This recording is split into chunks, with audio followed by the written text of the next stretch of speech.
All right, I don't want to say anything that might give too much away about a video we're going to be doing at the end of the month, but one of these is obviously one of your favorite horror movies ever, right? Yeah. When's the first time you saw The Shining? Do you remember? Oh man. I don't even remember. Yeah, because I've already talked about The Shining a few times. It's worth talking about. Yeah, there's always something else to say. Hmm. I can't remember if I ever mentioned this before, but it took me 2 tries when I saw The Shining the first time. Hmm. Because I got a VHS from Blockbuster. And of course, and I was probably 12 or 13 at the time, maybe. Hmm. And The Shining definitely had a reputation, as it remains now. But it was always, especially around that time, it was always at the top of like scariest movie ever lists. And I had no idea what it was even about. I only knew the cover Hmm. and the Here's Johnny thing, but I had no context to that whatsoever. And I maybe knew about the twins. I'd seen an image of them or something. The twins that aren't actually twins. We just say that. Hmm.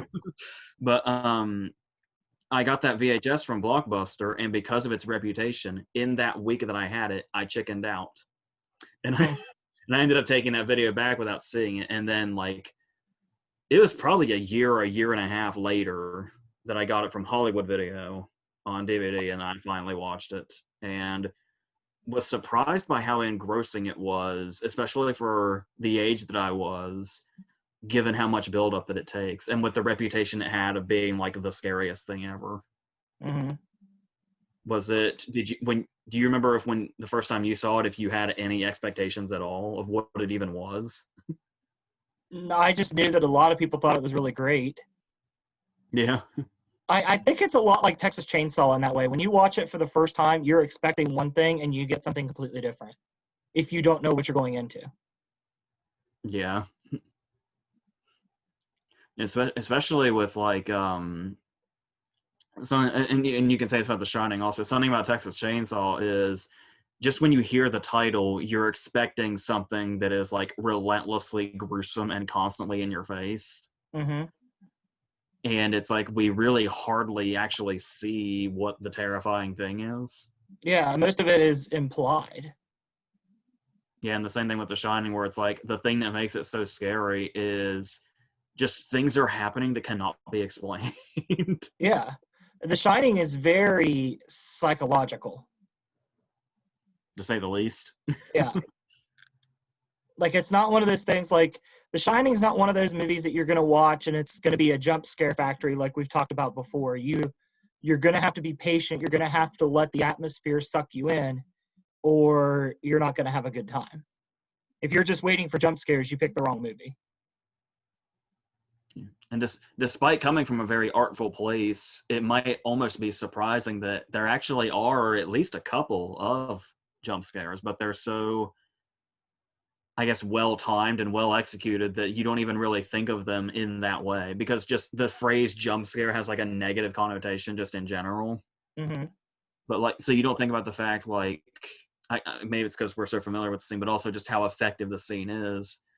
It's very much like a classic example of a jump scare when Danny goes around the corner and the Grady girls are at the end of the hall. Mm-hmm. That is a textbook jump scare. Yeah. But yet it works so well and is so terrifying that it never really has that negative connotation with it. Mm-hmm. And I think it's because there's not really, like, nowadays when there's a jump scare, you kind of get like the point of view of what is doing the jump scare, or you get like little hints that there's something there and you're waiting for it to jump out and kind of kick off the movie. There's no buildup about the twins. You just come around the corner and there they are. Yeah. Yeah, because the what we get of them the first time when he sees them there, they're just kind of there with no fanfare. Mm-hmm. Like, and the creepiest thing to me is the way because they're holding hands, Mm-hmm. like when they turn around and leave, there's something so unnatural about how they like turn as if they're like one entity. Yeah. Like that freaks me out about that. I think one of the most impressive things about The Shining itself is when I learned that Kubrick filmed it in a way where Danny Lloyd, right? That's his name. Yeah. He didn't even know he was in a horror movie. Yeah. That to me is so impressive. Yeah, because it's like, because we talked about that a little bit with Rodriguez in Planet Terror, Mm-hmm. where he shot it to where his kid didn't realize that he actually died in the movie. Mm-hmm. And it's like he's in that movie for so little. I feel like Rodriguez didn't have to do too. I mean, obviously he had to film scenes that weren't in the movie, Mm-hmm. but it feels like it's much easier to cover up than one of the main characters in the movie. Mm-hmm. and in a movie that is so full on horror Mm-hmm. that it's like it's hard to imagine how that even. I mean, I've seen interviews with Danny Lloyd. There was just a panel he did like last year around the time Doctor Sleep was coming out, and he went into all this stuff and all of that. But it's still crazy how well they pulled it off. Yeah. So this obviously this is kind of our starting point of The Shining, but obviously what we're going to be doing here is I figure we'll just kind of keep on with The Shining, and then we'll kind of go into Doctor Sleep and kind of see how. Like I said, I don't know if it's going to be more of a traditional like versus like this did this better or something like that, but it's more of a case of was Doctor Sleep able to, because The Shining is such a unique thing, Mm-hmm. like such an incredibly unique thing, and it's like the fact that Kubrick is considered like one of the absolute best ever, like to the point that it's not even close. Like when we say he's high on the totem pole, it's very high, and there's a big gap with whoever's underneath him. Mm-hmm. And to have to basically go back to that territory and make it good enough Mm-hmm. is an extremely daunting task. Yeah. So when we get to Doctor Sleep, we'll kind of see how that turned. Because once again, I talked about Doctor Sleep when it came out, but I didn't go into spoilers, so I can only really talk about the first half of it. So we'll kind of go into it in its entirety. Something that's really interesting is I don't know if you've watched this yet or not. Have you watched the special features of Doctor Sleep where the director talks about recreating the sets and the environments? I saw I saw something posted about it before the movie came out. Mm-hmm. And it was one of those cases of after I've seen the movie, I'm absolutely going to look into that. And then I just kind of didn't, because I think because I'm just so, it's almost one of those keeping the magic under wraps things, Mm-hmm. because it's so like it's insane that because there are cases where it looks like they just reused footage, Mm-hmm. and they if I remember correctly, they never did that. Like not even for like one frame. Like it's No, all they recreated. from what I remember, they studied like every frame that involved the scenes that they were the places that they were going to use in those scenes. They studied that footage, and because there was no blueprints, the blueprints were destroyed for the original set. So they literally just studied the film and got the schematics that way. And it looks really good. Like you can't tell a difference. Yeah, because I was gonna wait to go into this when we were really full on going into Doctor Sleep, but it's like there's you know The Shining like front to back the way we do, and Mm-hmm. we both have lost track of how many times we've seen The Shining. Mm-hmm. And then Doctor Sleep happens, and then it's like it feels like the big test for Doctor Sleep was going back to The Shining, and does it feel like it's in the same world? Mm-hmm. And because I remember when I was reading the book for Doctor Sleep the first time, I ended up like inadvertently reading Doctor Sleep like 1.5 times. Mm-hmm. But but the thing was the first time is it's really kind of jarring when they introduce like the True Knot and what it is that they do, Mm-hmm. because it feels so. I mean, even when you're looking at the book, which is obviously the book for The Shining, which is significantly different, infamously different from the movie, Mm-hmm. it's still just when you're first introduced to the True Knot and those characters and Rose the Hat, it feels so distant. Mm-hmm. And it's like, how the hell can these things possibly connect? But then when they finally do and everything comes together, and I actually think the movie for Doctor Sleep may actually pull that off better than the book did. I don't know if that's because I already knew the story going into the movie, but with the book, it's like there's a lot that has to fall into place before you're like, oh, now I see what the purpose of all this is and how it all fits together. Mm-hmm. So with knowing, like, you would have never been able to have imagined it before ever, but after Doctor Sleep has now existed, Mike Flanagan's movie now exists, you can go back and watch The Shining, and it does feel like, because of things we know now, that it's the same world that has the True Knot and Rose the Hat and all the others in it, Mm-hmm. which seemed impossible at the time. Yet when you go back and watch The Shining again after you've seen Doctor Sleep, it's weird how seamless the tone is between the two because of how they pulled that off. And Mike Flanagan had a challenge with him right on the get-go, because in the Shining book, Halloran survives. Yeah. So we had to find a way to work Halloran in without, kind of retconning the original movie, which I thought was very well. You see him as a ghost. That's a pretty logical way to go in a world like this. Yeah, because what's really interesting about that is literally the same scene is in the book. It's just Halloran's alive. Yeah. Yeah, it was actually a very effective strategy. Yeah. Because you tell me, like, normally you would think, oh, that's stupid. Oh, he sees his ghost. In this world, that makes total fucking sense. Yeah. It's literally the concept. Yeah, it makes total sense. It's like there's so much that you watch in Doctor Sleep where you're like, I cannot even believe how well that fell into place. Mm-hmm. Same thing with the reverse of it, where Halloran survives the Shining book, the Overlook doesn't. Yeah.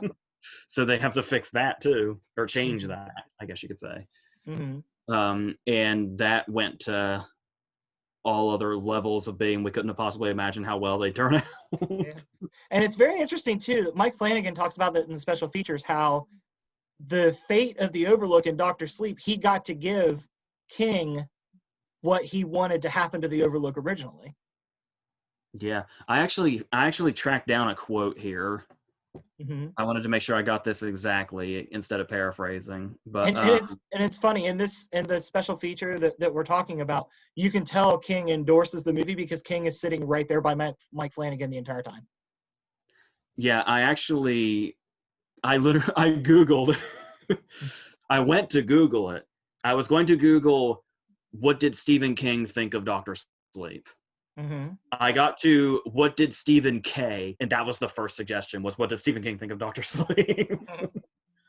And the exact quote I found was, I've enjoyed all of Mike Flanagan's movies, and I worked with him before on Gerald's Game. So I read the script very, very carefully, and I said to myself, everything that I ever disliked about the Kubrick version of The Shining is redeemed for me here.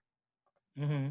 That's a pretty glowing endorsement from somebody that hated The Shining as much as King does. Yeah. And because I had heard that he did eventually endorse Kubrick's movie as like a good horror movie. Mm-hmm. He was just bitter about as far as it being an adaptation. But the main thing I hear is that even up to this very day, he is still a little bitter about the Kubrick adaptation. Mm-hmm. Which you can get that happens. That's not the first time that's happened to a Jack Nicholson movie. That's what happened to One Flew Over the Cuckoo's Nest too. Was the author of that book hated the movie.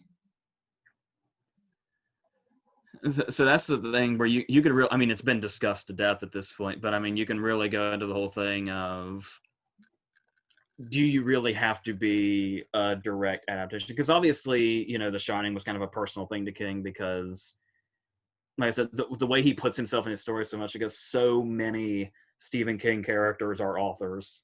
Mm-hmm. And you can sense there's always something personal anytime that happens. And those authors always have something they struggle with, usually some kind of substance. And a substance that King himself has struggled with. Yeah. But yeah, I mean, that's kind of a rule of thumb. You write what you know. Yeah.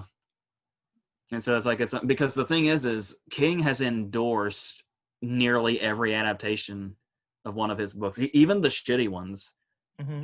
He seems to like really back. Like the Shining was like seemingly the only one that he really had it out for. Mm-hmm. So you can tell that's definitely more of a, like, it comes from more of a personal place, which basically further shows that as a movie itself, it's like we can all take it as it's absolutely its own separate entity while being able to understand where King is coming from there. Which what makes it funny too is I could be wrong about this, or could be one I'm forgetting, but King doesn't like it. But I believe The Shining is mostly people's favorite adaptation of his outside of Shawshank. It's definitely got to be up there because it's I mean, what's up there? Shawshank, The Shining, The Green Mile. A lot of people like The Green Mile. yeah, Stand By Me. Mm-hmm. I was just praising Christine the other day, which Mm-hmm. seems to be getting a better reputation as time goes on, which is amazing. Yeah. because it deserves it. It Part 1. A lot of people liked It Part 1. Yeah. I said it's just amazing how, I mean, I've been talking about this all fucking year, but Mm-hmm. it is just amazing how vast his work is and how many different stories are involved here. Mm-hmm. Um, Oh man, there's even more I'm forgetting. There's 1408. There was another one that I just had on top. Fucking Creep Show. yeah. But yeah, the thing is The Shining does feel like its own sort of. I mean, obviously there's you can sense like a King influence, but it also feels like it's very much somebody else's version of a particular horror. Mm-hmm. With Kubrick doing a large portion of the screenplay himself, also. Mm-hmm. Like you can really just get a sense that even though he's taking somebody else's vision and almost wiping it from the surface entirely, there's a very clear vision here of what he was. And it's weird to say clear vision because it's so like interpretable. Is that a word? I think so. Sure, yeah. Up for Um, interpretation. yeah.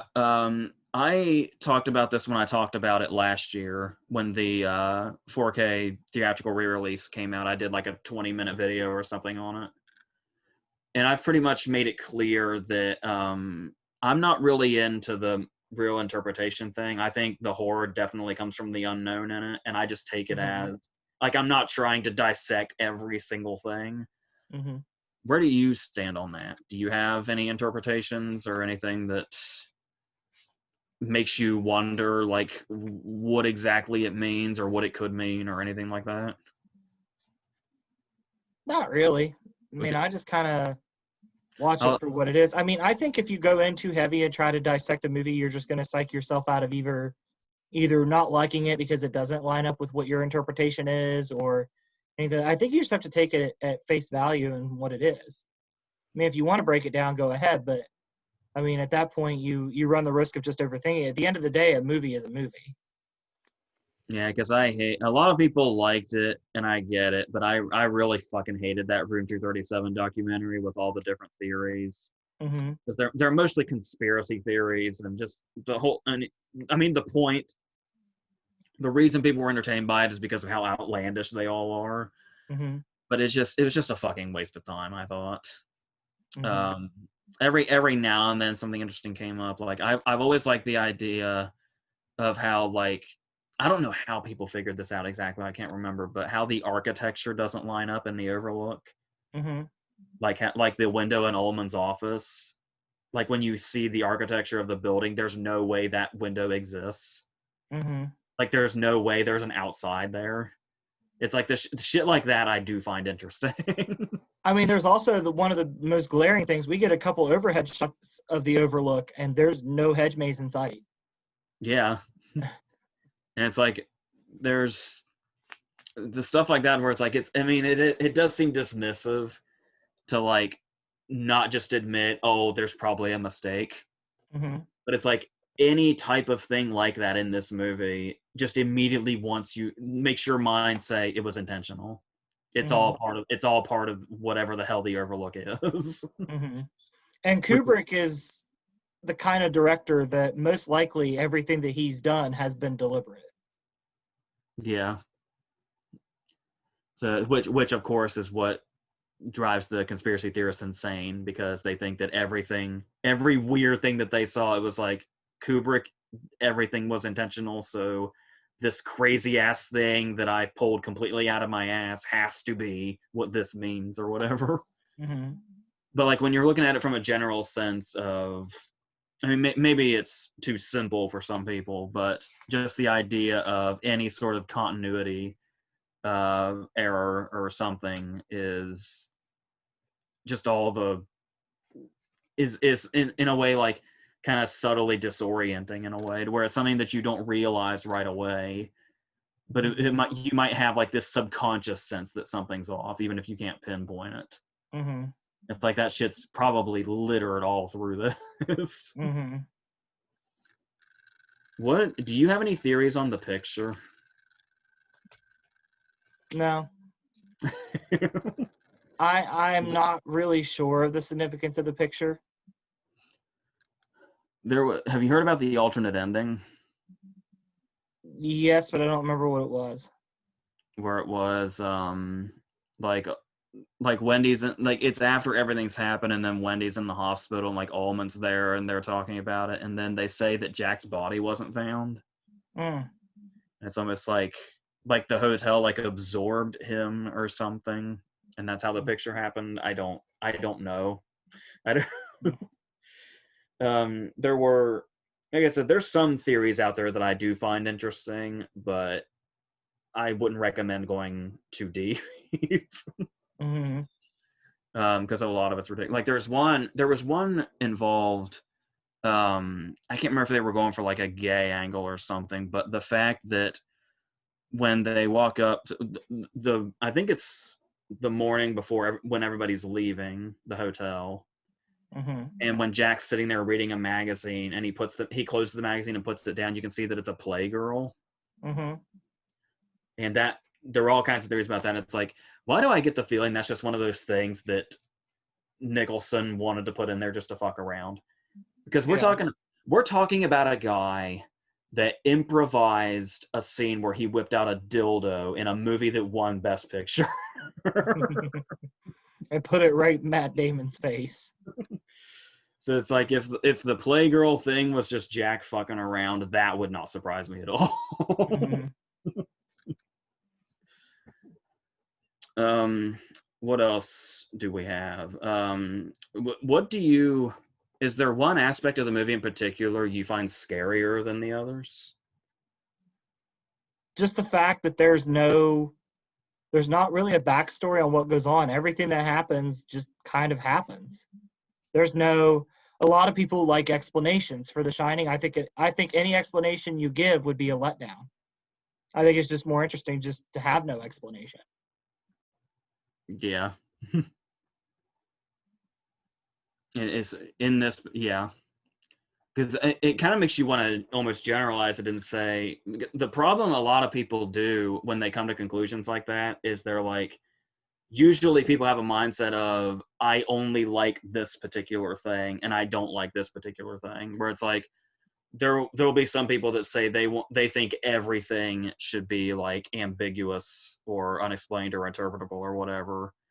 Mm-hmm. And then there's other people that will say that anything like that would be considered lazy or something like that. And it's like, it really just depends on the story and how the particular viewer reacts to it, when you can definitely bounce those things around a little bit. It's kind of like when we talked about Amityville early this month. I think you and I believe we had the discussion that it would have made the movie more interesting if it was more, that would be a case where I think it would improve the movie to make it more ambiguous. Did Lutz really go insane, or was something really there? Yeah. That's one of those cases I think where ambiguous works. What do you think about some discussions I've heard about Wendy and Danny being like unreliable to the viewer? What do you mean? We're like, say, like the way we seem to view it is that the hotel drives Jack insane. Mm-hmm. And then everything that happens after the fact is because Jack has gone insane. Mm-hmm. But it's like, how do we know if Jack isn't seeing what he's seeing, like how he's been manipulated by the hotel and Grady and stuff like that? Mm-hmm. How do we know that Wendy and Danny also weren't? I've heard discussions like that before. I And think you're getting a little complicated at that point. I think Wendy and Danny are just scared because Jack's going insane. yeah, because what does make that interesting and actually kind of terrifying was they were talking about how I've heard this in a few places, the one outside factor that we know because it feels like as long as you're in the hotel, you are potentially susceptible to going insane, even though there is the whole thing about how was Jack kind of on his way there anyway, and that's Mm-hmm. why he was taken so easily. And that I remember that was one of the things that King had a problem with was he's not wrong here. He said Jack Nicholson already looks unhinged. Like that's his natural state is looking unhinged. Yeah. Because I think his choice was John Voight, I believe. Yeah, I heard Voight, and I heard I think Michael Douglas was there too. Yeah, and there was a few people the studio wanted that King was against, but I can't remember. De Niro was in there. Mm-hmm. Harrison Ford was in there. That would have been really interesting. Yeah, I think Because Ford I don't was think Harrison Ford's ever played a role like that, has he? I mean, What Lies Beneath, he's a little cuckoo, but I was gonna say spoiler alert. What Lies Beneath? yeah. But I think Ford was one of the ones that King was against for some reason. But yeah, the main one I'd heard that he wanted was Voight. Mm-hmm. But the thing about that theory that's interesting that I heard was if everybody is susceptible to that, I'm assuming it's strictly when you're isolated, because when the hotel is like operational, we don't really, I'm assuming nothing goes down. I mean, unless Ullman's covering it up. That could be. He's super. I mean, he comes off very shady. he does. And that place is so isolated that he probably does have the money and the resources to make a problem like that go away. Yeah, so the question is how affected or unaffected Halloran is. Mm-hmm. Because the continuation of that thing I had heard was that it's if Wendy and Danny are also potentially vulnerable mentally and obviously, Danny seems pretty mentally vulnerable as well, even The Shining aside, Mm-hmm. because of the trauma from Jack and everything else. And Wendy also seems to come from her own sort of traumatic place. But I've not read the book all the way through, so even if there's backstory there, I don't know how much it matters with how much Kubrick has changed in his adaptation. But Mm-hmm. The fact that if they're all being like kind of in this sort of throughway consumption by the hotel, Halloran's the only factor in this that's sort of unaffected and can give us like an unbiased sort of outlook on what he's witnessing when he gets there. Trouble is as soon as he gets there, he's killed, and we will never have that outlook. Mm-hmm. So it's like any sort of outside source we had coming out of it is just Wendy and Danny at that point, and whether or not they're reliable. I've heard that kind of debated a bit, but as you were saying, that could be where we kind of start going in deeper than we need to. Mm-hmm. But I mean, at the same time, it's not. I don't want to discourage like going in deep, because that can be really fun if you can come up with enough like interesting things to talk about or to kind of theorize. Well, I know you have just never been a huge fan of fan theories. Just because most of them suck. Mm-hmm. Like I like the idea, like I like the concept of fan theories. Just so many of them suck. What do you think? This is kind of going away from The Shining, but what do you think of the fan theory that Vincent just sucks at his job in Pulp Fiction? Yeah, I get where it's coming from. Even though the gun thing is often misinterpreted. Mm-hmm. But that's probably another video at some point. um, Something that always kind of really creeped me out was what's your opinion on the bathroom scene? Which one? The one with the naked lady? The one with Grady. Oh, where they're standing in the bathroom? Yeah. What do you mean? When we're kind of seeing Jack being persuaded to go the direction that he does. Mm-hmm. Like how I think the thing that makes the scenes, it's one of my favorite scenes in the movie is why I bring it up. Mm-hmm. And it's easily one of the most unsettling. And I think one of the things that makes it so unsettling is how polite Grady is. Yeah. Because it's like he seems very, I mean, normal for where we are at this point in the movie, I guess. Mm-hmm. He seems conversational, and he's just doing his job or whatever. And then we can see the darkness come over, and he's referring to Halloran in the way that he's referring to him. So there's clearly some darkness and like whatever ugly hatred is underlying and coming out through the spirits in this. If it's even, there's the whole debate of if they're even spirits or not, but we'll get to that if we do.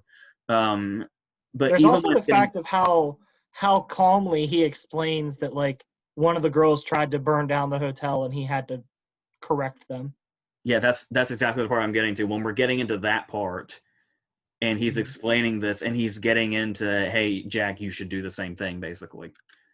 But whenever he says that, like when he's talking about Danny, he's saying stuff like, if I may be so bold, and if you don't mind my mentioning, and stuff like that. If you don't mind me saying. But it's like he's saying like the darkest things and turning him over and making him murderous whilst never leaving those speech patterns. I really love that scene. And because there is the whole thing of how anytime Jack is talking to a spirit, there's a mirror in the shot. So it's like Lloyd, there's a mirror behind him, and then there's mirrors all over the bathroom. Do you take it as their spirits, or do you take it as his cabin fever drove him insane kind of thing? I mean, there's some things where you almost have to go with the spirits, like how he's unlocked from the freezer can only be supernatural. Yeah. But is there any more instances beside that where it would have to be another source? Not that I can think of. Or is there a source I'm not thinking of for how he could have gotten out of the freezer? I mean, I think also you have to think of the fact that Danny's seeing it too. Wendy's the only one that doesn't really. The only thing she sees is the attempted bear blowjob at the very end of the movie. Yeah, well, she's seeing everything by the end. Mm-hmm. But yeah, that in particular. But up until then, like Danny has seen spirits, Jack had seen spirits. Wendy's just kind of floating along, just trying to keep everything together. Yeah, because it's almost like if you look at everything from Wendy's perspective, it becomes like a full-on domestic drama. Mm-hmm. Like the way he's almost like when he's explaining to her, maybe Danny put those marks on his neck himself. Mm-hmm. It's like straight up gaslighting. Mm-hmm. And it's like, and the fact that we can already tell that their marriage is probably not a healthy one. Mm-hmm. But there's also the fact too that there's that underlying further frustration from Jack that he really didn't do that. Yeah. His reputation kind of sends him in the toilet. Yeah. But then it's like, but that's the thing though, is when between the time he goes in room 237 when he comes out, we can get a sense that there's kind of because the main turn seems to come when Lloyd appears. Is when Jack reaches a point of no return. Yeah. But then obviously going in and out of room 237 is pretty much the nail in the coffin. In his case, pretty much literally. I think what helps with Lloyd too is Lloyd has something he wants. I mean, he has alcohol for a recovering alcoholic. Yeah. I mean, Jack would have blown him at the bar if he would have asked for that alcohol.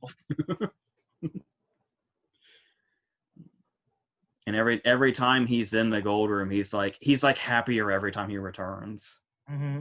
Like he starts off smiling, and then when the party started, he's like dancing in his seat, and then by the end of the scene, he's just out of his seat dancing. Mm-hmm. And like the positive experience grows too, because the first time he meets Lloyd and he goes in his wallet, there's nothing there. Next time he goes, he's stacked with cash. Yeah.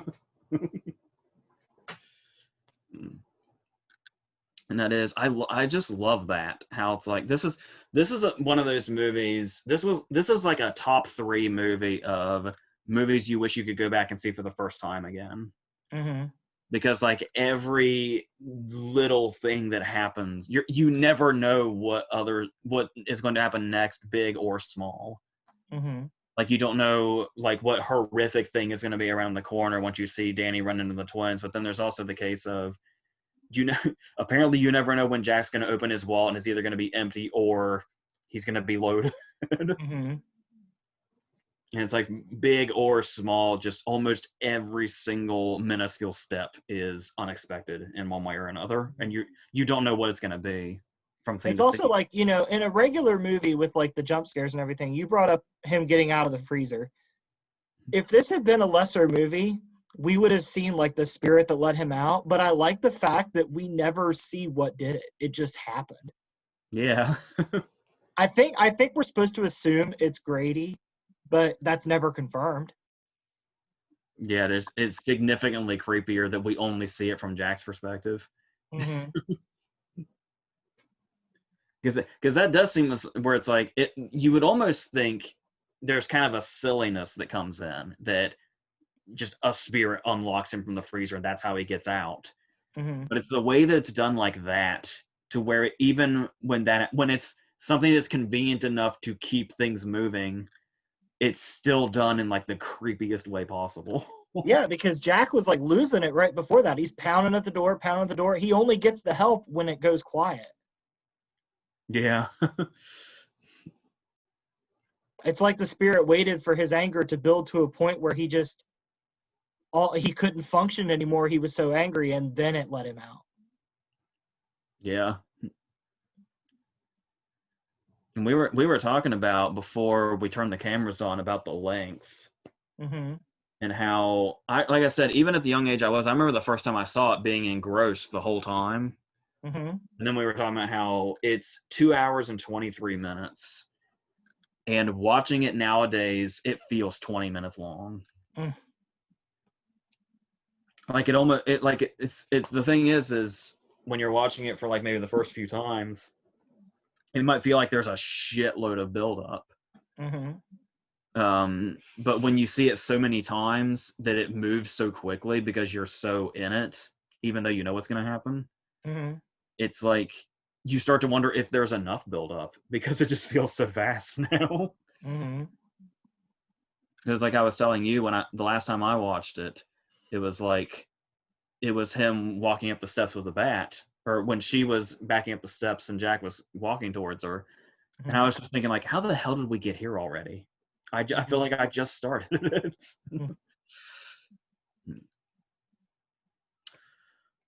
Yeah, so I'm assuming you feel the same way about how it just seems to get shorter and shorter each time. Yeah. There was actually a time last year, right before Dr. Sleep came out, where I can't remember how this came to be, but I actually watched it twice in like the same week. Because I put it on just to watch it in preparation for Dr. Sleep to get me hyped. Mm-hmm. And then I can't remember, it might have just still been in the Blu-ray player, I don't know, but I just needed something on in the background, so I just turned it on, and I just ended up watching it all the way through again. Mm-hmm. Do you think it hurts the legacy of the movie any that pretty much it came out later that filming this movie was pretty much a torture experience for Shelley Duvall? Yeah, it is like a dark cloud looming over it, especially since like it might be, I mean, it's hard to tell with anybody, because there's obviously also a lot of stuff that's like maybe not in the news or not well known about people, but it's like if Shelley Duvall was like okay right now, Mm-hmm. it's probably not something people would talk about as much. Mm-hmm. But because Shelley Duvall is in the place that she's in now, seemingly mentally, Mm-hmm. there a lot of it comes back to how much of it was this. Mm-hmm. Because she's even there's a quote from her that's like really sad and depressing, where it was like she was talking about how much she put into it, how she was like crying for 12 hours a day for however many months they were filming. Mm-hmm. Now Kubrick was practically like psychologically torturous and stuff like that. And then she said when the movie came out, everybody talked about the brilliance of Kubrick and the brilliance of Nicholson, and she felt like she wasn't even there. Mm-hmm.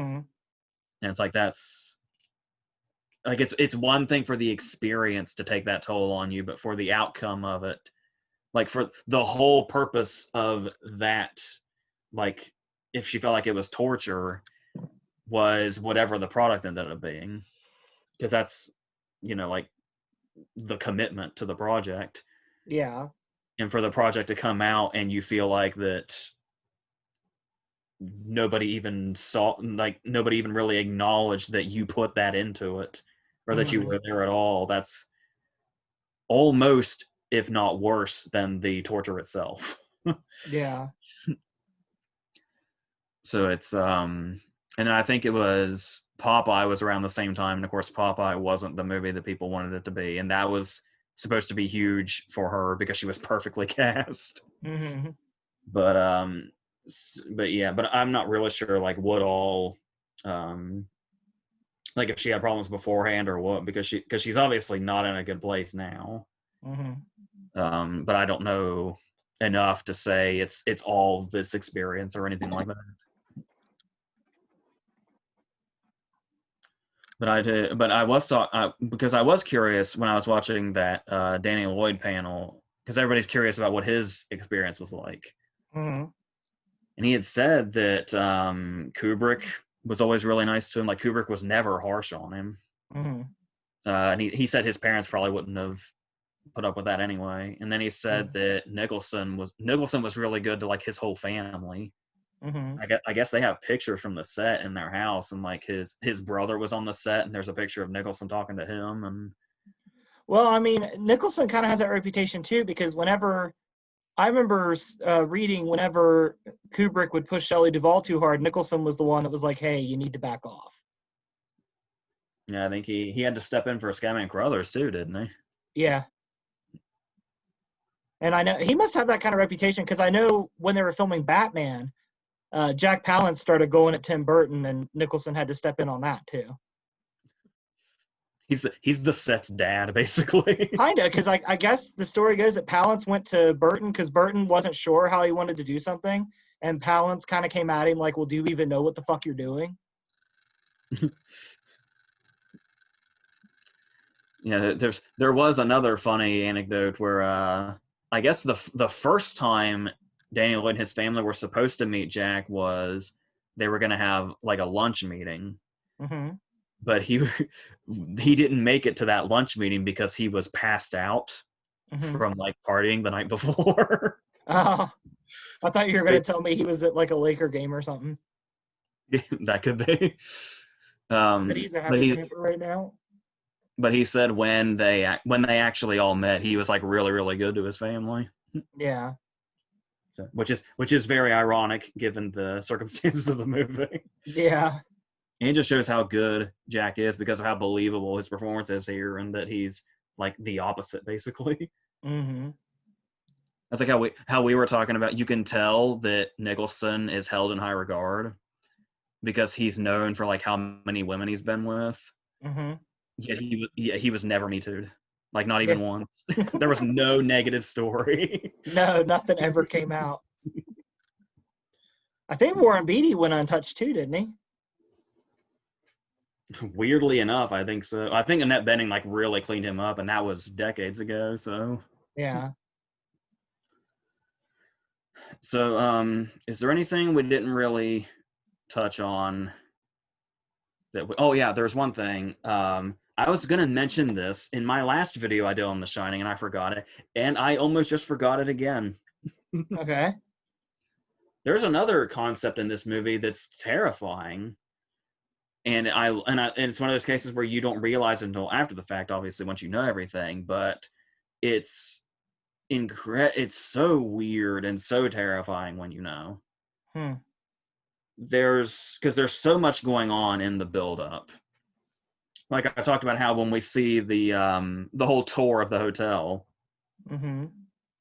that seems like it seems very long and very like almost exposition heavy. Mm-hmm. But they're literally laying out everything we're going to need to know for the climax to have the intensity that it does. So we know our way around as much as the characters do. Mm-hmm. And then we go on, and once everybody's left, the snow comes in. We get more and more snow. Jack gets a little weirder and weirder. And there's a lot of shots of him writing. Mm-hmm. And it's like we're only paying attention in the moment to the shots when it looks like he's going insane by the Kubrick stare scene. When he's just Mm-hmm. like standing at the window and we're just zooming in on him for a very long time. But now that we know what the manuscript is, Mm-hmm. him typing the same line over and over and over again for hundreds and hundreds of pages, Mm-hmm. every single shot, every single mundane shot of him just typing normally is terrifying now because that's what's going on. Mm-hmm. Like, isn't that fucking weird? When you, Especially when you look at how he flips out at Wendy. yeah, because there is no indication he wrote anything else but that Mm-hmm. the whole time. Maybe he started on something, but I kind of like to think there never was anything else but that. Mm-hmm. Because it's so much fucking scarier. So I always really appreciate that. Now, when you go back and look at it, it's like all those things where once you know something, even the mundane things are now terrifying. Mm-hmm. So, yeah. Is there really anything? Usually with stuff like this, we talk about like how good the climax is, but it's like everybody knows how good the climax of The Shining is at this point. Mm-hmm. It's like, what else And can it you and say? it lasts a while, and it just keeps building. Yeah, I want to say there's one crucial turning. I want to say when she discovers the manuscript, is there like nearly an hour left? I That think so. like that sounds like an exaggeration, but that's about it, I think, I'm because pretty that sure. because that is the confrontation on the steps, which leads to him getting locked in the freezer. Then once he's out of the freezer, we get the axing the door scene. Then once we get the axing the door scene, we get the Halloran scene, and Halloran wanders around for a long time. Yeah. And then once he kills Halloran, Danny runs outside. And then we get the back and forth of them in the maze and Wendy seeing all the shit that she sees. And the maze scene feels very long. Yeah. Um, I just thought of Halloran's death is kind of a jump scare. oh yeah, definitely. Yeah. So so anything, like I said, I talked about The Shining for a little bit last year. So is there anything you need to add? I think The Shining is also one of those movies where there's a lot of them out there like that, but I think The Shining is one of those movies that, for what you're watching and everything, I think the score might be perfect. Oh yeah. It's really, I went into great detail about that in the last video because I had just seen it in the theater again. Mm-hmm. And it's like, me and you also saw it in a theater, but it was like it was at an independent theater, so it didn't quite have it wasn't like a remastered version the way the most recent Mm-hmm. one was.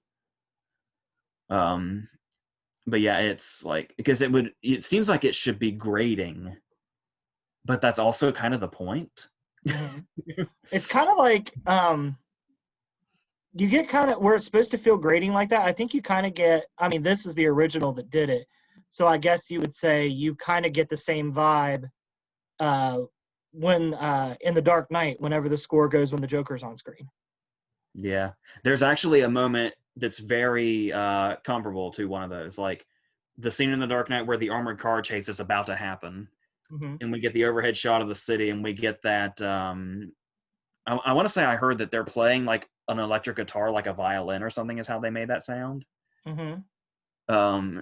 And we know something is off. We know he's coming, even though and it just kind of seems sudden Mm-hmm. because the scene did not look like it was heading in that direction. Mm-hmm. It's the scene when they're in the kitchen and they're getting the tour from Halloran, Mm-hmm.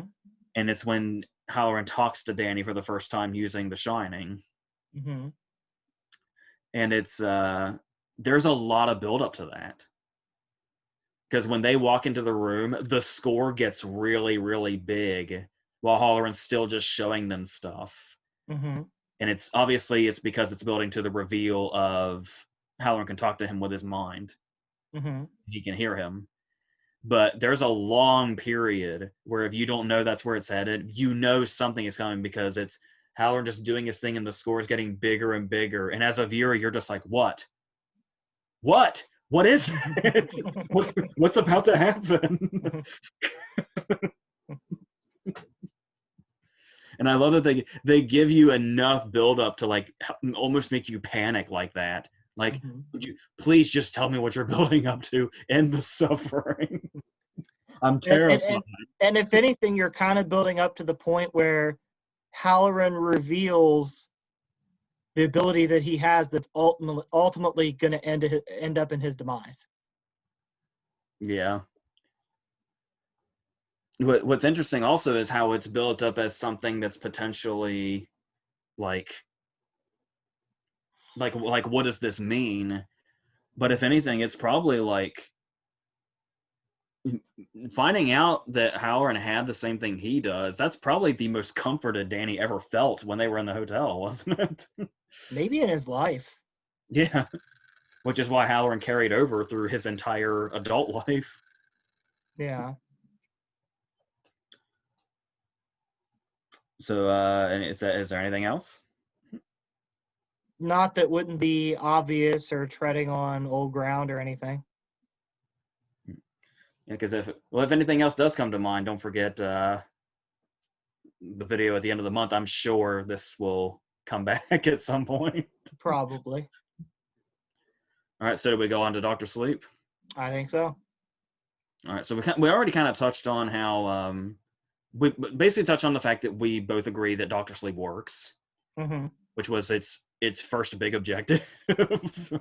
It's a movie that very, very easily could have not. Yeah, but it was also one of those cases where have you seen anything else that Mike Flanagan's done? Name some stuff. He did. He I did didn't see Gerald. Gerald's Game. You mentioned that. There was it was hanging out on Netflix for a while. The movie Hush, the one about the deaf girl, and it was like the home invasion. Yeah, I have seen that. Yeah, that was him. Oh, okay. He did Oculus. I've seen that. He did Ouija Origin of Evil. I haven't seen that. He did Before I Wake with Jacob Tremblay. Haven't seen that. And he did the Haunting of Hill House miniseries on Netflix. And he also did the Bly Manor one that's out now. Mm. So he has a very good reputation. It was one of those cases where, and he had just done Gerald's Game, so he'd obviously already done a big King adaptation that really worked and a lot of people liked. So it was like, when you saw it was his name on it, there was this kind of widespread relief of, oh, there's hope. This guy knows exactly what he's doing. Mm-hmm. And he obviously proved that to pretty much no end. Mm. Do you a lot of people thought that he fell back too much on Kubrick. Do you get that?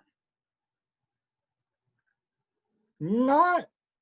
I don't know that he did it any more than he had to. Yeah, I don't feel like there was anything like that until it was, because obviously it starts Until you get to the Overlook. Besides the fact that your main character is named Danny Torrance, there's not really. You've got Halloran, and the fact your main character is Danny. But until you get to the Overlook, it's its own thing. Yeah, and we have Mrs. Massey coming in occasionally. Yeah.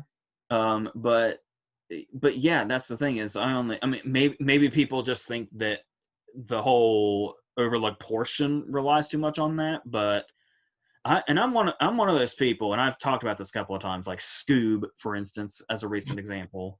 And there was another recent example also, but just how I think it was Hubie Halloween actually, just how tired and lazy fan service is getting.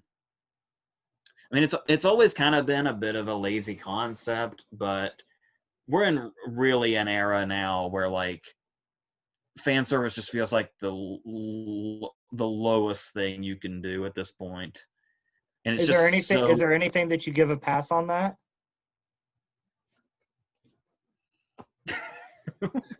Besides I this, I was there was this euphoric feeling over me the entire Overlook segment when I saw Doctor Sleep the first time.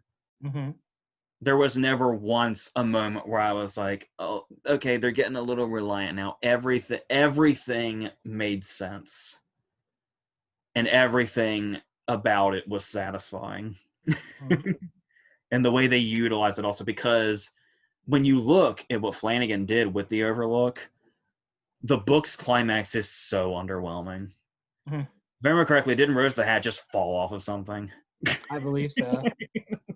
She broke her fucking neck. What? Mhm. I love King. I've made that abundantly clear all year. But I mean, really? Mhm. Compared to what we have now, it's like unleashing the Overlook ghosts on her. It felt like the entire. That's the thing is, even though he changed stuff with the stuff of like keeping the ghosts in the boxes, Mhm. it felt like the whole point was to lead up to that. Mhm. it's, like, it's like, how was that not always the intended end? I mean, obviously, King's working with the fact that the Overlook wasn't there versus Flanagan working with the fact that it was, but still, Mhm. um, It's a very I mean, it's a yeah, very weird adaptation in that way because you're adapting two different sources that go two different directions.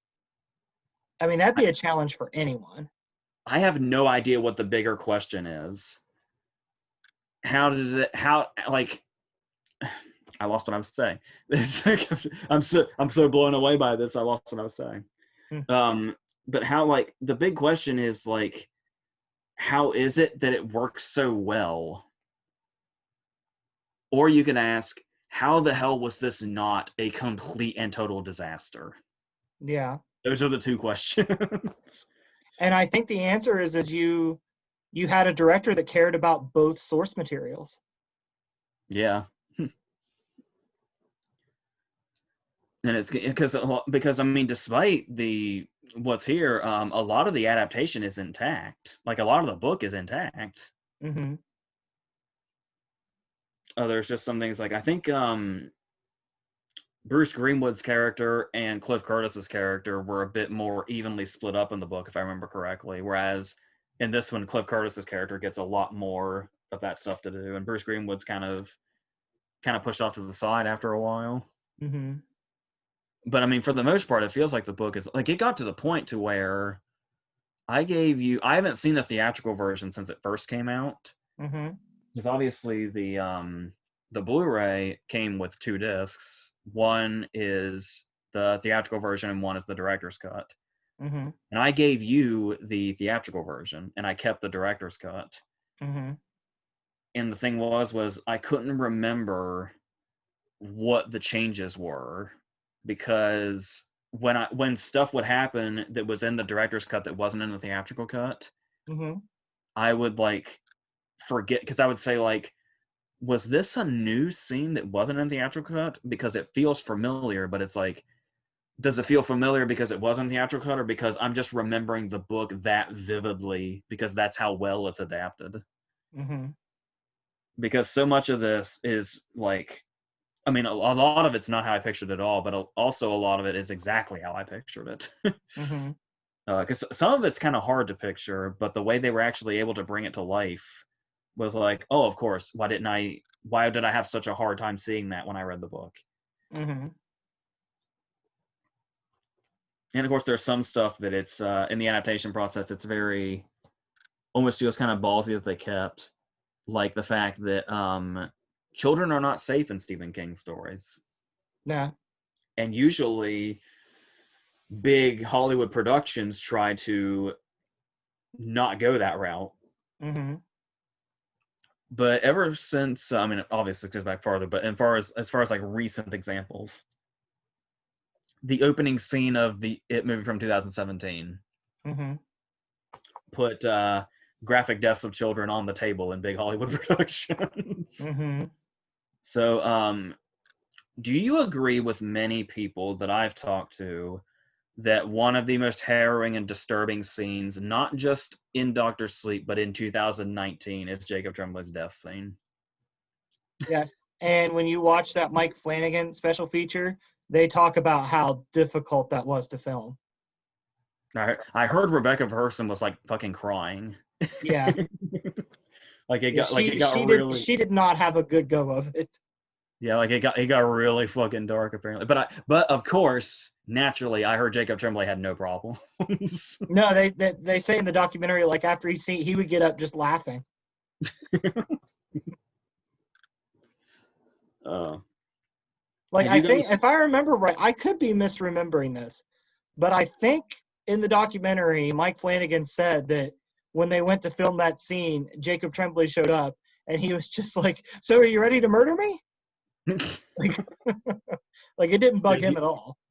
dude, if you watch, there is like a compilation of his talk show interviews. He's fucking hilarious for how old he is. Would you look forward to seeing more of his work? Oh yeah, have you gotten to see Room yet? No. Oh man, he got this close to an Oscar nomination. He would have deserved it. Hmm. I do think there was before I That's went. a high compliment coming from you because you're not normally the biggest fan of child actors. We've gotten a decent batch of them in the last few years. Mm-hmm. Yeah, there was a while there where they were like a death curse, Mm-hmm. uh, but no, we're kind of back in an era of we have great child stars again. Mm-hmm. um, what do you think of? We actually talked about this after you watched it for the first time, Mm-hmm. but now we can talk about it on camera. You and I both agreed, and I think I've seen this around too. Rose the Hat felt like a really underwhelming villain in the book. Yeah. And there was a lot Rebecca Ferguson had to bring her to life as much as she does in this, and it's like this is another one of those cases where the movie really surpassed the book in making a particular aspect much more interesting, which is especially big in this case because it's the villain. Mm-hmm. I think I think also you could say that in the book you said you were underwhelmed by her death. I think the way that we beefed her up for the movie, her beefed up death kind of suited it. Yeah, and and kind of in that same sense, do you think she also kind of her being more intimidating made the True Knot in general more intimidating? Yeah. Because it's like because the True Knot I thought was kind of like an odd idea, like they're just people that ride around or whatever. I mean, I can see a scary concept there just in general. It's almost kind of like the vampires in Near Dark a little bit, Mm-hmm. just driving around in a camper or whatever. Mm-hmm. But I thought that the whole True Knot thing was like it felt weird and kind of out of place. And what I loved was it's always a great feeling when you go into a movie and you know in its first scene if it's going to work or not. Mm-hmm. And it's like you read the book and you're like, well, I don't know how well the True Knot really fits into this story. It seems very like out there for this kind of story. It's Mm-hmm. like it's like they're in the wrong story, like they don't belong here. It almost feels like a King crossover where like those characters just happen to stumble their way into a continuing story from The Shining. Yeah. But then you watch the movie and the very first scene is Rose the Hat with the girl by the lake. Mm-hmm. And what with the flowers I can only assume is some sort of reference to Frankenstein. Mm-hmm. Um And then when she hears something and the little girl looks up and the true knot is like looming in the distance, Mm-hmm. that's a fucking terrifying shot. And I was like, holy shit. I went into this movie going, I don't know how I feel about the true knot. They're not really that threatening. And the very first shot of the true knot in the very first scene of the movie made me go, this is terrifying. It's like, that's when I was like, this movie's going to work. I know in the first scene, this movie is 2.5 hours. The theatrical cut was 2.5 hours. I was in the first scene, I was like, this movie is going to work. And it was like, that was like some of the biggest relief. It's like, we hadn't even met Danny yet. We haven't even had the flashback. But it's Ewan McGregor. You know Ewan McGregor's going to bring it. Yeah. It's I hate that this didn't really do well financially, especially since they were plugging the shit out of it. Mm-hmm. Advertisements were everywhere, and I have no idea what made it fail because the reviews were decent. I didn't hear that many people bashing it. There was, I mean, I know some people that were underwhelmed by it, but I never. I think it's just one of those cases that I think audiences finally got burned by the whole, hey, we're doing a sequel 20 years later. Well, in Dr. Sleep's case, it was almost 40. Yeah. Like maybe they tried to use The Shining too much in the advertising. I think that could have hurt it, yeah. But, I mean, at the same time, I feel like for this movie, it was kind of warranted. Yeah, especially since it's coming to, like, it's not like The Thing where you have the main source and then you have like people just take it and make like straight to video shit. It's like it's coming straight from King still. Mm-hmm. Yeah. So that was kind of enough. I do remember raising some hours and I was like, Stephen King wrote a sequel to The Shining. Why? Yeah, I remember when I saw that it was out, I was like, it didn't come out with much fanfare. For as popular as The Shining was, there wasn't really a lot of fanfare when there was a follow-up. Yeah, because I think the way it was he had like asked fans to vote on it. He said like, I can make a sequel to The Shining called Dr. Sleep, or I can write this thing. Mm-hmm. And it's like, you guys can vote and tell me what you want. And apparently the voting was like neck and neck between a Shining sequel and this other thing. Mm-hmm. But yeah, and it's like I said, the reason I ended up reading it 1.5 times was we had a family tragedy in early 2017. That was when I had the book the first time, and I was about halfway through it when all that went down. And once that started going down, I was like, I'm not gonna be able to finish this. There's too much going on. So I just took it back to the library. And then shortly before the movie came out, I went back to the library and got it again 2 years later, almost 3 years later. And instead of trying to remember where I left off, I just started it again. So I read the first half of Dr. Sleep twice. That's quite a feat, because I read Dr. Sleep as well, and it's the first little bit's kind of hard to get through. Yeah, because it feels, because between what's going on with the True Knot, what's going on with Danny, and then bringing Abra into it, and we see Abra grow up entirely from infancy to whatever age she is by the end. I think it's supposed to be like 14. Yeah, and it feels all over the place when you don't know what's going on.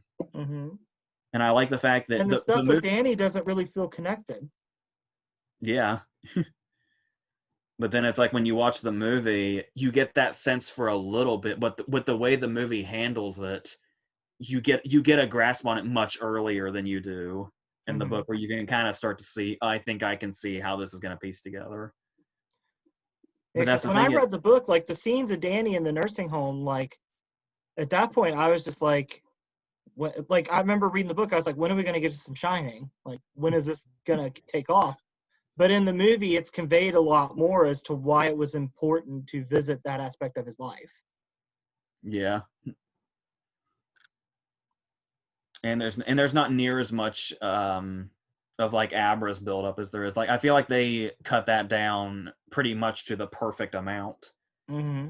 in the movie to get the point across that they needed to. Because there was the whole thing where like it was, I can't remember the exact. I've read it twice, and I can't remember the exact details now. Something along the lines of like Abra as an infant predicted 9/11 or something. Yeah, something like that. And it's like you can see where it's like that stuff had to go. Mm-hmm. It's like there's much easier ways without going into certain areas that we can convey this. Mm-hmm. Yeah, I was hoping there wasn't going to be too much trouble communicating between us because the director's cut is like a half an hour longer, and it's the one that I kind of know now Mm-hmm. because I've watched it twice since I've gotten it. And it's like I was trying to I'm trying really hard to remember what's in the director's cut that's not in the one you've seen. Mm-hmm. Like if I remember correctly, the theatrical cut is not split up into chapters, right? No. Yeah, the director's cut is split into chapters, Mm-hmm. which doesn't really add too much, but it's Mike Flanagan was tapping into his Tarantino there. yeah.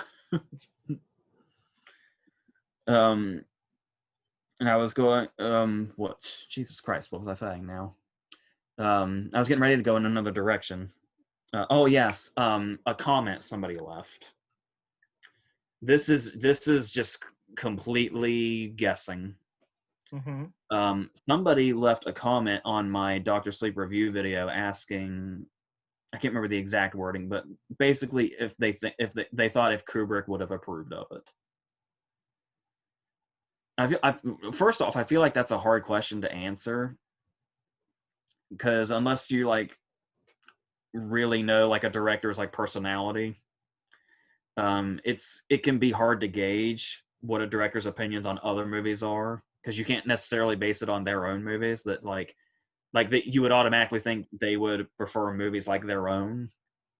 For me, I mean, based on what I know kind of about Kubrick, I think that you have to ask that question to Spielberg. Yeah. Spielberg might be the closest to being able to answer that. Yeah, because there was that whole sort of transition of AI was supposed to be Kubrick's, Mm-hmm. and then he and Spielberg kind of morphed it to where Spielberg came out on the other side by the time he was dead. Mm-hmm. It's like, yeah, that would be interesting to find out. But Mm-hmm. I still think that it's like it is amazing. But I think even if you ask Spielberg, Spielberg would say, "Oh, I have no idea."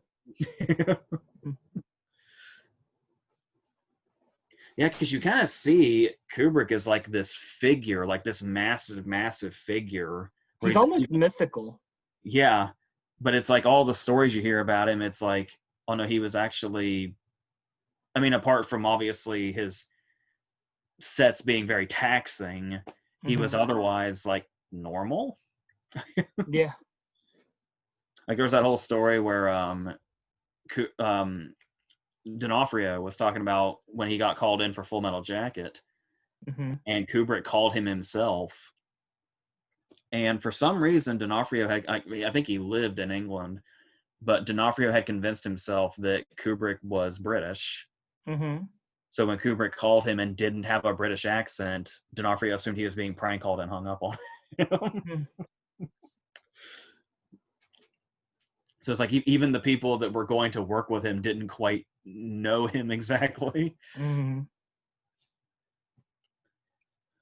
But yeah, how can you not be into like almost intimidating and sort like an almost intimidating mythical being when you've got this filmography going into it? Which is crazy because Kubrick's filmography is so small. Yeah. There was The Shining and Full Metal Jacket were back to back for him. That was a 7-year gap. But in answer to that, as far as like the tone, like I said, it's so wild to me that when you go back and you watch The Shining now, the tones are actually pretty close to where they actually feel in line with each other. I think that also has to do with how long Dr. Sleep takes to get to where it's going.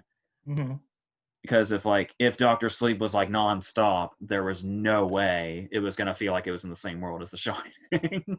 No. I But mean, the fact Doctor that Sleep, I would say the point that Doctor Sleep really gets going is when they go searching for Jacob Tremblay's body. yeah, which is it's just like past the hour and a half mark. About the same time that Wendy finds the typewriter. Yeah. Actually, I think that's pretty close. Mm-hmm. I said depending on which cut we're working with, but regardless. There are some things where I think you might be missing, having only seen the theatrical version. Let's go back to the Overlook scenes. There was something where when I saw it, because I saw it a little early, and I was like, "Oh my god, wait till people see this." It's like, "Oh my god." I think I know where you're going with this because it was one of the first things you told me. I know. I desperately didn't want to give it away to you, but it was at that case. You know that case where you know something and you just have to tell somebody. You're like, I want to tell the world. Like the world must know. and I was like, basically what it all came down to at the end of the day was, I am going to sit back when the Thursday night this came out, I'm going to sit back, I'm going to open Twitter and just wait for Henry Thomas's name to trend. Like, that's how I'm going to handle this. I want to watch the explosion happen in real time. Or how many people even notice that. What's really funny about that is that, with the exception of a couple of things, Henry Thomas has been in pretty much every single Mike Flanagan thing. Like, with the exception of Oculus and maybe Before I Wake, I think Henry Thomas is in Hush. I think Henry Thomas is in everything Mike Flanagan's ever done, including. I was gonna say I don't remember seeing him in Hush. Yeah, but he isn't. He's even in the he's in the Hill House and Bly Manor miniseries. And so it's like, as soon as he appeared, it was like, well, first off, you think he's Lloyd. And then when you kind of get a look at him, you're like, huh. And then as the scene progresses, you realize who he is. Like, first off, how brilliant to do it that way. If you had to bring Jack back into it. Because obviously he does see Jack in the book, but it's much more, it's not near as, like, it's not a dark thing necessarily. It's more of a sort of catharsis. Yeah, it's more like a coming to terms thing. Yeah. And then and to get, even though it's short-lived, to actually get Henry Thomas in the fucking coat and hunched over with the axe, it's, I have no, and that's the thing too, is it's like, we were talking about, like, is Jack going to be a character in it? Like, is the movie going to try to do that? And then we dismissed it because we were like, they wouldn't try that. There's no way they could. Like, why even bother? And even if they were going to, that news would be out by now. If somebody was going to play Jack, that news would be out by now. So they're not going that route. They're going to chicken out. There's no way they'll do that. They'd never even pull it off if they tried. And then the second I saw Henry Thomas, it was like, it was like, I saw just a math equation in my head. It was Mike Flanagan's head plus Jack's head equals Henry Thomas's head. And I was like, absolutely. Like, why did I? Of course, it's Mike Flanagan. Why wouldn't it have been Henry Thomas? Of course, he was going to be somewhere.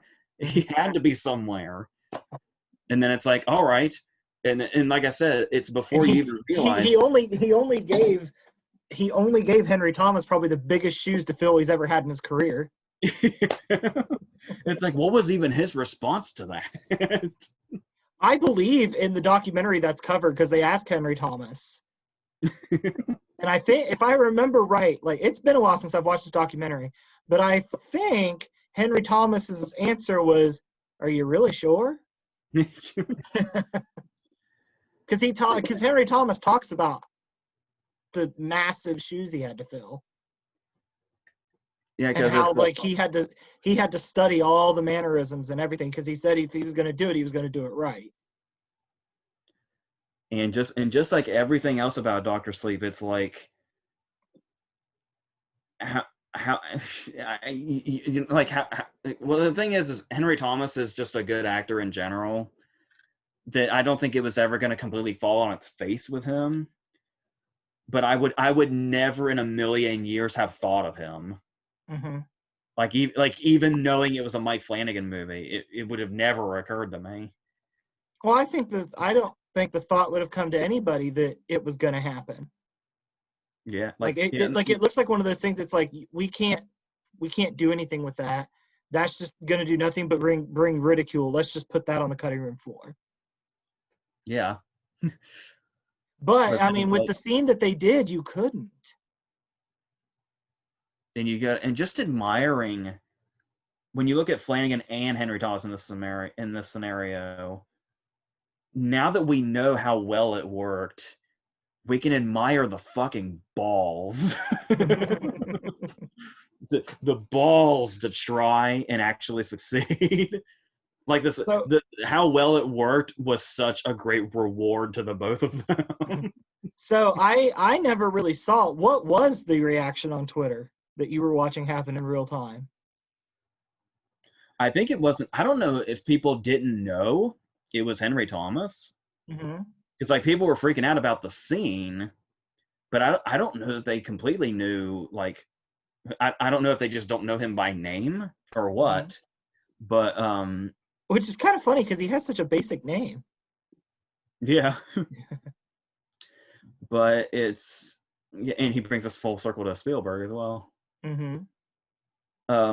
But it's like that's the thing is how do you do Jack without making it practically parody? Mm-hmm. And it was just it didn't feel like an imitation at all. I mean, if you look at it too, I mean, Jack Nicholson's always left big shoes to fill. The only time that a role has been tackled that he did, it was taken in a completely different direction where it doesn't even look like it's related. Yeah. That's like the Nurse Ratched series that's out right now. Yeah. They're gonna bring in McMurphy, and it's not. It's gonna be an uphill battle. Yeah, there is. I I mean, saw where that is one of cinema's iconic characters, played by one of its most iconic figures. yeah, I saw where Ben Affleck wants to make that movie about the making of Chinatown. Mm-hmm.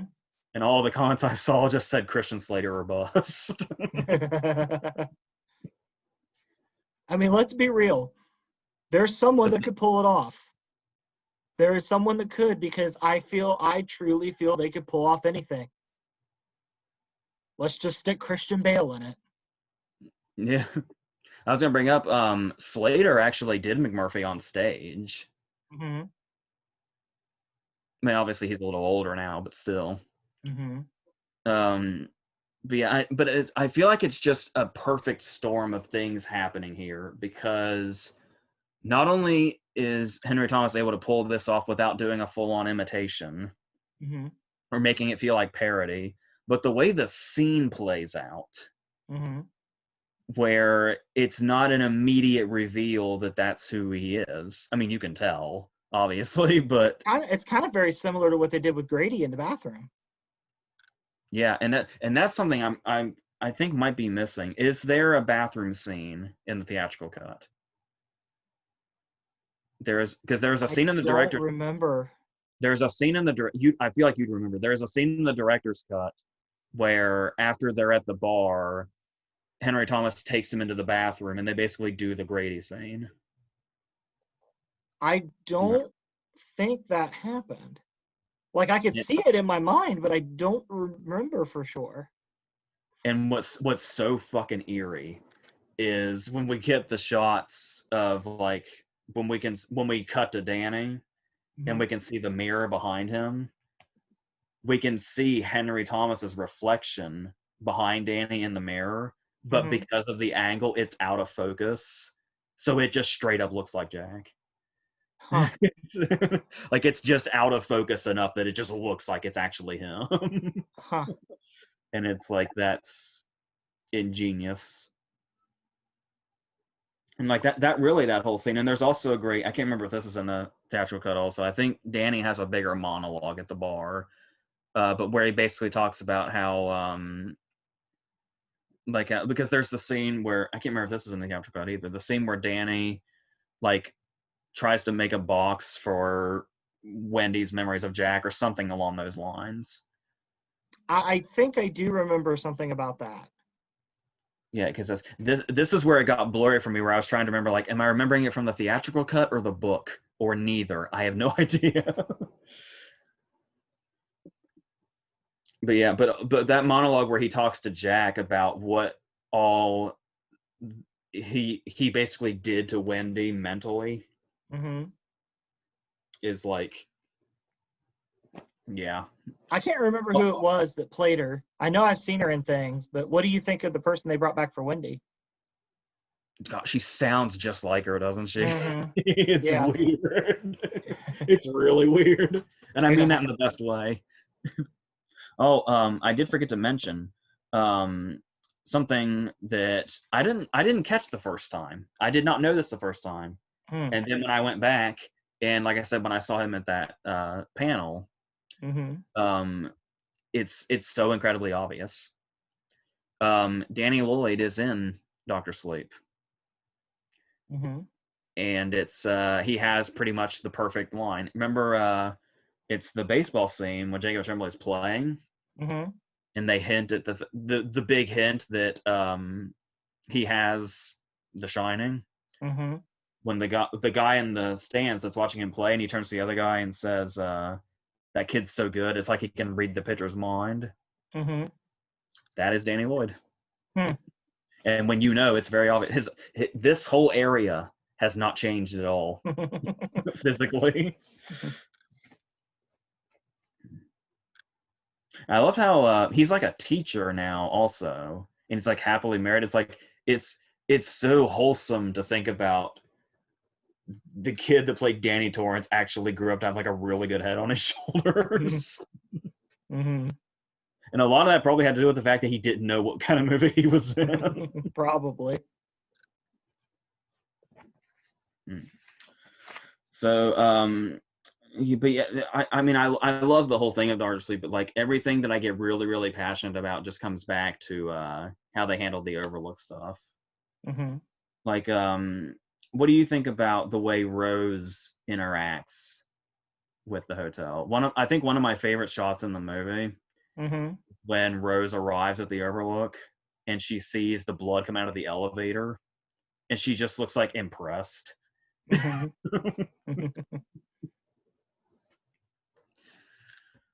Just yeah, that's just one of those things where they could have really gone into fan service. I'm sure that's the way some people look at it, but the entire Overlook segment of this is so. I think the shot is really effective when you, after Danny turns everything on, just watching the lights come up one by one, Oh like yeah. watching it come alive. Because I think his actual line is, "I'm gonna go wake it up." Yeah, I think he straight up tells it to wake up, Yeah. and it's oh my god, it's fucking chilling. And then once again, I know it's an ultimate fan service moment. It was a lot of the the stills that came out, and I think I heard it was a big trailer moment also. Danny walking through the room and going up to the door Mm-hmm.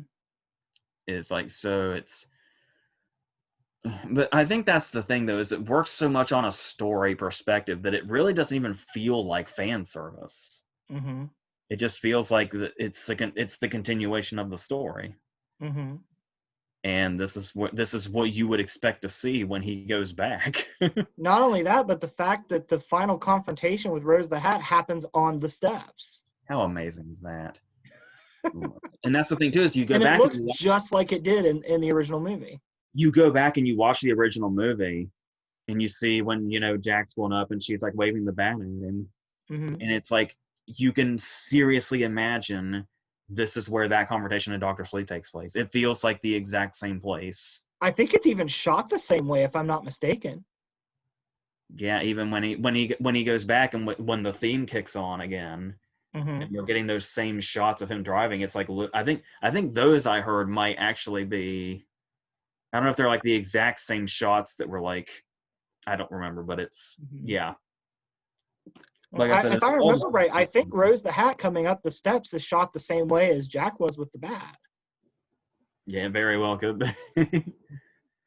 And like we were saying with how well they recreated it, if I didn't know, I would have just easily automatically assumed it's just literally the same set untouched. Mm-hmm. And I think that level of commitment really does add something to it, like to be able to make it feel like you're literally in the same place. Mm-hmm. Like you, I remember in that documentary, Mike Flanagan talks about like once the set was built, just standing in it and feeling like that he was standing in like something from his childhood. yeah, and Like something he particular. said after they would build it, sometimes he would just stand in there and just like couldn't believe what he was looking at. It's got to be a sinister feeling too. Mm-hmm. There were talking about continuations and how we thought it might be kind of crazy that King would want to write a sequel to The Shining, or that somebody would want to adapt that and somehow follow both the book and the movie. Much like the uh, novel versus movie for The Shining, we got different endings here, Mm-hmm. where Danny gets to survive the book, Mm-hmm. whereas we pretty much have him meet Jack's fate from the novel of The Shining. Mm-hmm. But there's still a bittersweet One other there. place that we forgot to talk about that they recreated. What do you think of the hedge maze scene in Doctor Sleep? Yeah, that's especially once again not only how well it's recreated, but the way it's utilized Mm-hmm. plays such a big part in where the effect is. And it's yeah, and then but there's also the case of we have the bittersweet ending where Danny is dead now, Mm-hmm. but now we have Abra being able to do the thing where she can trap the spirits in boxes, and And he he's kind of becomes her Halloran for that scene. so the question is if they were going to continue, Mm-hmm. what would they do? Because we all know they don't need to continue. Mm-hmm. But if they do, apparently Flanagan brought up two options. Mm-hmm.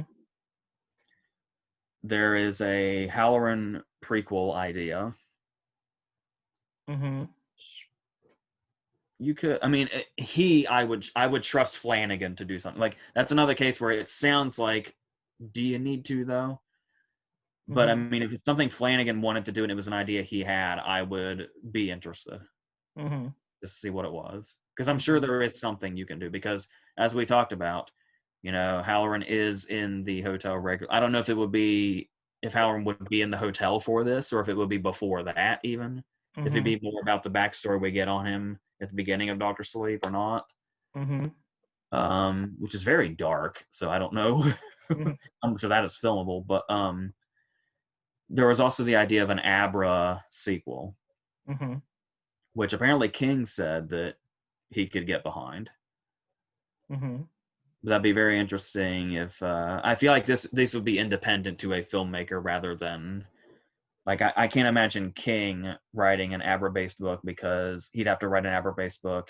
He'd be writing a sequel to his own book where Danny's still alive, Mm-hmm. which would be a task in itself if Mm-hmm. if they wanted to do another book / movie And I adaptation. think the difference you run into here is when he wrote the sequel to The Shining, he didn't like the movie anyway, so he's like, I'll just take my ending and write a book out of it. With Doctor Sleep, he likes it, so he's like, why would I undo that? Yeah. I would have loved to have gotten a live reaction to him reading the script and seeing the ending. Mm-hmm. Because that's gotta be, despite how well they did it, I feel like it would have to be a hard thing to see a character that you've created and known for this long and then give them an ending where they live, and then this film adaptation kills them. Mm-hmm. I feel like that'd be a hard thing to accept. Mm-hmm. But I feel like with the fashion in which they did it, um, really couldn't be. Like I said, it's actually kind of hard to think that that's not how the original story ended. But like I said, it's obviously by the time we got to the overlooked portions, we were completely going off the page because we had to. Yeah. But to still be able to work in what they did with that setting. Because if I remember in the book, isn't it just the grounds of the Overlook? I think so. Yeah. Which isn't a. I think the True Knot has like a camp there or something. Mm-hmm. Even though like they're all dead by that point. Mm-hmm. So yeah, I still kind of can't believe how well the True Knot actually does end up blending in. Once, and to think that like, and it's also kind of exciting to think, especially if you're like engrossed in it enough that you can take it as one world easily. The fact that when we're watching the events of The Shining, that the True Knot is like out there doing that already, and Mm-hmm. it has been forever, literally forever. Mm-hmm.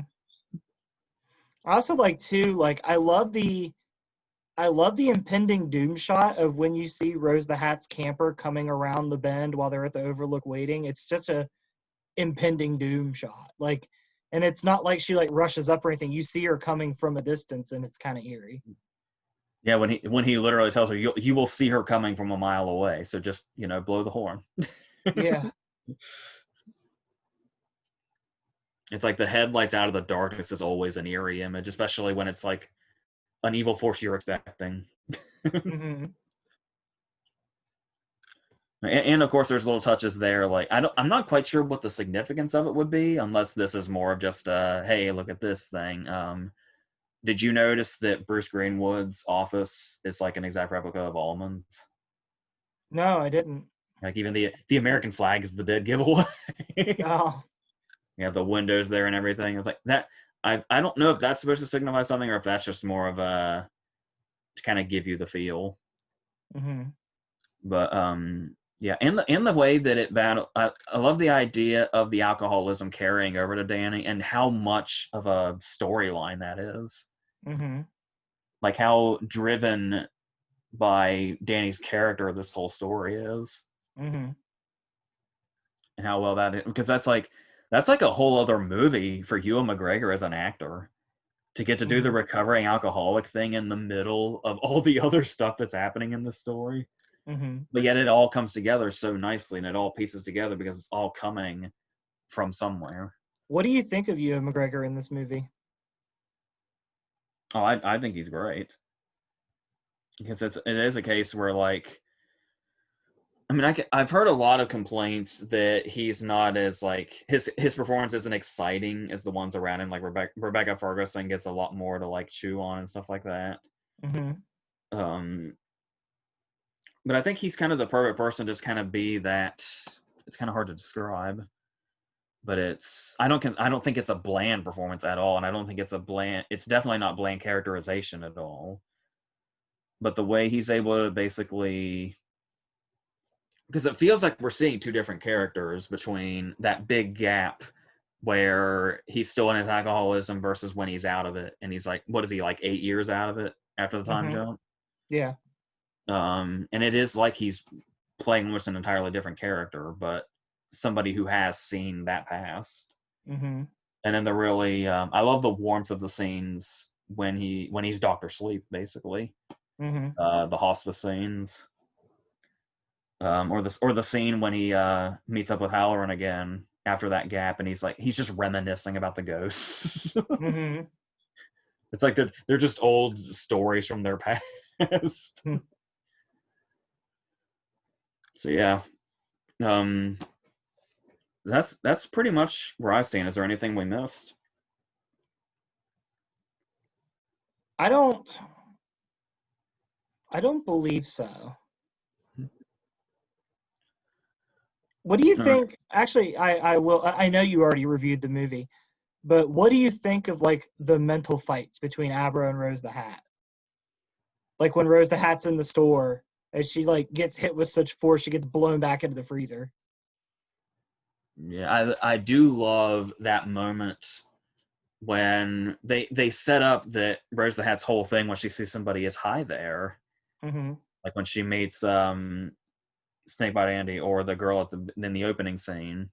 Mm-hmm. And it's like the way she figures out what's going on and just looks right up to her own reflection and says it. Mm-hmm. It's like really badass. and yeah, when she's in Abra's mind and like Abra's like set a trap for her. Like Yeah, where she gets her hand caught in the filing cabinet. yeah, between this and Gerald's Game, Flanagan loves making his actresses fuck their hands up. Mm.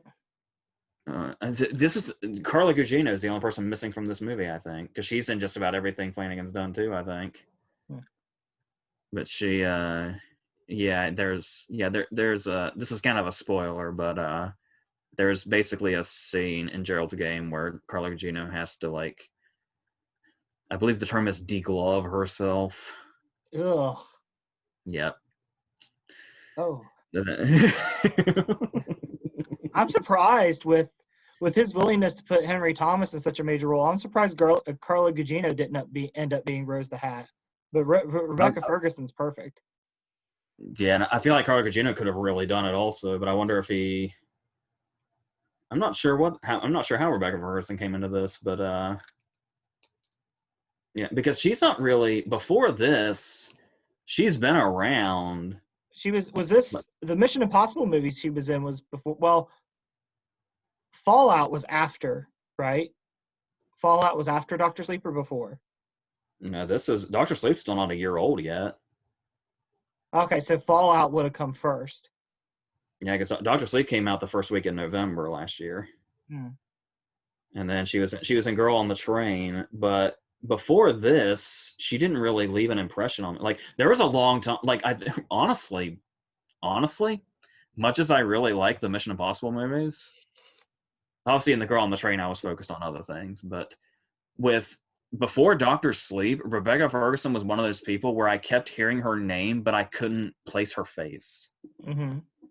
But it's like now that Rose the Hat is here, it's like, oh, that's Rebecca Ferguson. Mm-hmm. But I imagine she'll stand out much more now. She's been standing out to people for a long time now, but she was one of those ones where she didn't really leave an impact on me until now. It's jarring because I watched that documentary right after the movie. Like that was when the movie ended and the credits ended. It just went straight to the documentary on the Blu-ray that you gave me.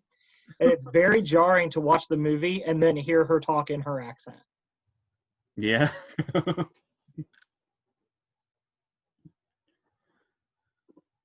I wonder how many people Ewan McGregor still does that to. I don't know. I know there's a few people that Christian Bale does it too. Yeah, there was somebody recently where I completely forgot they had an accent, and it threw me off when I heard them, and I can't remember who it was now. But so have we reached the end here? I think so. No, we went about 2 hours, didn't we? Oh, almost. We were shooting for the running time of the movies. Yeah, I mean, apologies if anybody that sees this doesn't feel the same way, but much like The Shining, that didn't feel like a couple of hours. But our videos work better listening like a podcast anyway because we go on so long. Especially with tangents. A few people have told me that's what they do with them. So. Mm-hmm. But this one, you have to give us credit. We didn't really go off on tangents in this one. We stayed pretty on topic, and it still took us this long to discuss these two movies.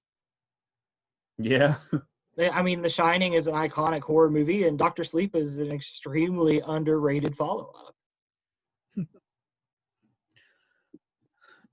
So the next thing we're going to do, I believe, is the trilogy that we are planning on doing. I believe so. That'll be fun. Yeah, we're gonna go into kind of almost horror comedy here. Yep.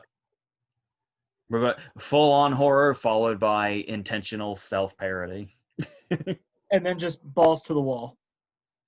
Yep. And if you don't know what it is, you don't know if you don't know what it is based on that, you're not up to knowledge on your horror movies there. No. And then after that, let's just say there's a very distinct chin that we will be discussing next week. and after that, we will end the month on another list video you and I will be doing. Mm-hmm. Which will be a top 5 with probably an honorable mention thrown in. Mm-hmm. We debated doing 10, but we figure 5 is more finite, I guess. It's more prestigious. Yeah. So the next thing after this will be probably my review video for the Trial of Chicago 7, which I haven't watched yet. Mm-hmm.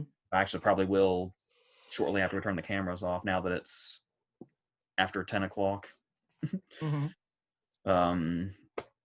And yeah, and then we'll just kind of be going from there. There's a bunch of other stuff I'll be doing for the rest of the month, and then, like I said, November we're probably just going to be winging it. But yeah. Mm-hmm. So anything else? We've already kind of got an idea of our pre-Christmas video, which is going to be another list. It'll be a list I've been trying to get you to do for a while. Yeah, that should take us. I've never done a video like that, so that'll be interesting to see what kind of directions that takes us. Mm-hmm. Yeah, I would agree with that, and I've already started kind of forming my list. So, well, you know what's at the top. Yeah, somebody near and dear to this video. Mm-hmm. Yeah, I mean, it's one of those cases. That list for me, 2 through 10, and the honorable mention could probably be interchanged any given day, but 1 won't be. All right. So is there anything else? No, I think that wraps it up. All right, then I guess that's it.